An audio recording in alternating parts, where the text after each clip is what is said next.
किसके सिर सजेगा ताज, किसकी कुंडली में है राज, क्या कहती हैं नेताओं की कुंडलियां। जनसंख्या के आधार पर यूपी देश का सबसे बड़ा राज्य है।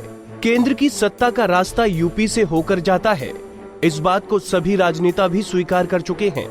और अगर ऐसे में राज्य में विधानसभा चुनाव हो तो पूरे देश की मीडिया की नजरें इस बात पर क्यों न टिके कि कौन होगा यूपी का सीएम। वहीं ज्योतिष भी नेताओं की कुंडली देखकर उनके बारे में अपनी अपनी भविष्यवाणी कर रहे हैं।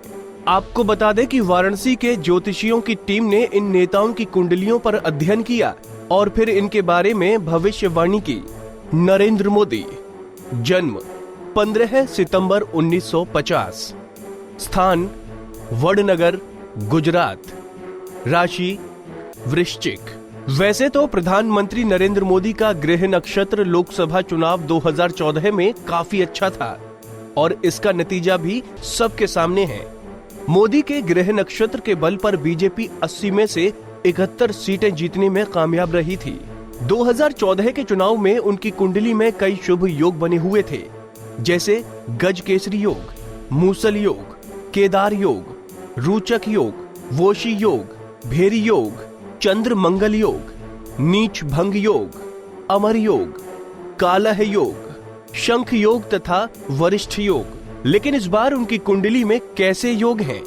क्या विधानसभा चुनाव में बीजेपी की नैया मोदी के सहारे पार लग पाएगी या नहीं? आइए जानते हैं इस बारे में ज्योतिषी की क्या राय है और उनकी कुंडली क्या कहती है। पीएम मोदी की कुंडली में क्या है योग? मोदी जी की कुंडली में लग्न में मंगल और चंद्रमा बैठी हैं, जो मतलब बलिष्ठ योग बना रहे हैं, इसलिए उन्हीं की आएगी सरकार।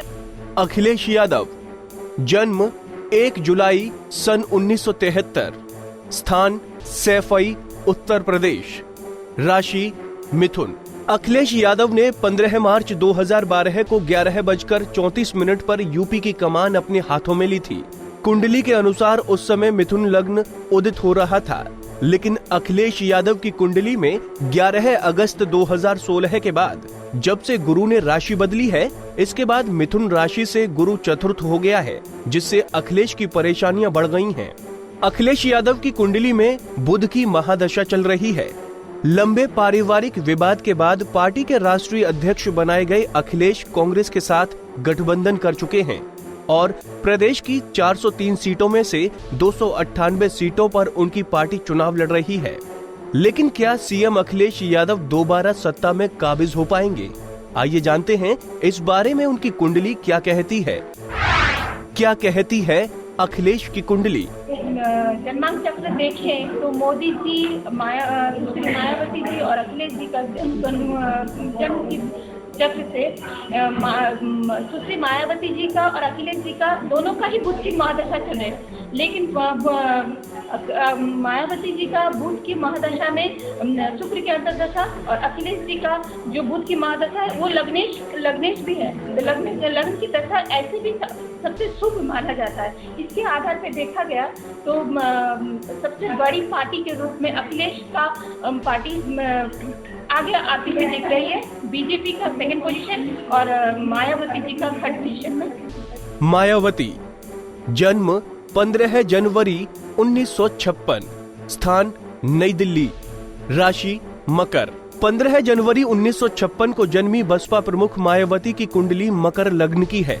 नवमेश बुध की शुभ विषोत्तरी दशा में चल रही मायावती एक बार फिर ताकत दिखाने में कामयाब होती दिख रही हैं। चंद्र राशि मकर से प्रभावित होकर मायावती को शनि की 7.5 राजयोग का मौका दे सकती है। मायावती की कुंडली में बन रहा बुध चंद्रमा का राजयोग उनको एक बार फिर से ताकतवर नेता के रूप में साबित कर सकता है। आइए अब जानते हैं इस बारे में ज्योतिष की क्या राय है। क्या कहती है मायावती की कुंडली? काफी बेटर है। मायावती जी की कुंडली में काफी सुधार हुआ है। उनके जो पहले जो दशाएं चल रही थी, जो अब दशा परिवर्तन हुआ है वो काफी बेटर है। और सबसे बड़ा परिवर्तन ये हुआ है इस साल में कि जो शनि का परिवर्तन हुआ है। शनि जो पहले थे मंगल के घर में थे, लेकिन मंगल के घर में बैठने की वजह से उन्होंने काफी उधम मचाया हुआ था, लेकिन अब वो गुरु के घर में आके वो शांत हो गए। गुरु जाहिर सी बात है हर कोई अपने गुरु के शरण में बैठ के शांति ही होता है, तो शनिदेव भी शांत ही हैं और इस समय वो पूरा न्याय करेंगे, मुझे ऐसा लगता है। कांग्रेस का भविष्य काफी हद तक राहुल गांधी के कंधों पर टिका है और यूपी में उनकी परीक्षा होनी है, जहां से खुद राहुल और उनकी मां सोनिया गांधी सांसद भी हैं। 19 जून 1970 को तुला लग्न में जन्मे राहुल गांधी मंगल में शुक्र की महत्वपूर्ण विषोत्तरी दशा में रहेंगे। इस दशा के प्रभाव से मार्च के बाद उनका मान सम्मान बढ़ेगा, पार्टी में भी उनकी हैसियत और प्रतिष्ठा बढ़ सकती है। आइए अब जानते हैं इस बारे में ज्योतिषी की क्या राय है। क्या कहती है राहुल गांधी की कुंडली। राहुल गांधी, जन्म 19 जून सन 1970, स्थान नई दिल्ली, राशि वृश्चिक। राहुल गांधी से उन्होंने गठबंधन किया। जिस तरह से शादी में एक गलत, हम लोग कहते हैं कि कुंडली मिला के शादी करते हैं, दो लोगों की कुंडली मिलती है, दोनों के ग्रह एक दूसरे के साथ मिलने लगते हैं। गठबंधन तो मतलब जो गठबंधन होता है, चाहे शादी का हो चाहे पार्टी का हो। तो राहुल गांधी से गठबंधन करने के चलते राहुल गांधी का तो फायदा होने वाला है इसमें 100%। जो कांग्रेस बिल्कुल लो पे थी, बिल्कुल पता नहीं था, मुझे लगता है कांग्रेस पहले से बेटर कर सकती है। फिलहाल इन नेताओं को लेकर ज्योतिष जितनी भी भविष्यवाणी करें, लेकिन सबसे बड़ा ज्योतिषी तो जनता है। प्रदेश की जनता जिसे चाहेगी उसे सत्ता के शिखर पर बिठा देगी और जिसे चाहेगी उसे जमींदोज कर देगी। वाराणसी से काशीनाथ की रिपोर्ट। बाकी खबरों के लिए लॉग इन कीजिए up.punjabkesari.in पर और लाइक कीजिए हमारा Facebook page Punjab Kesari UP.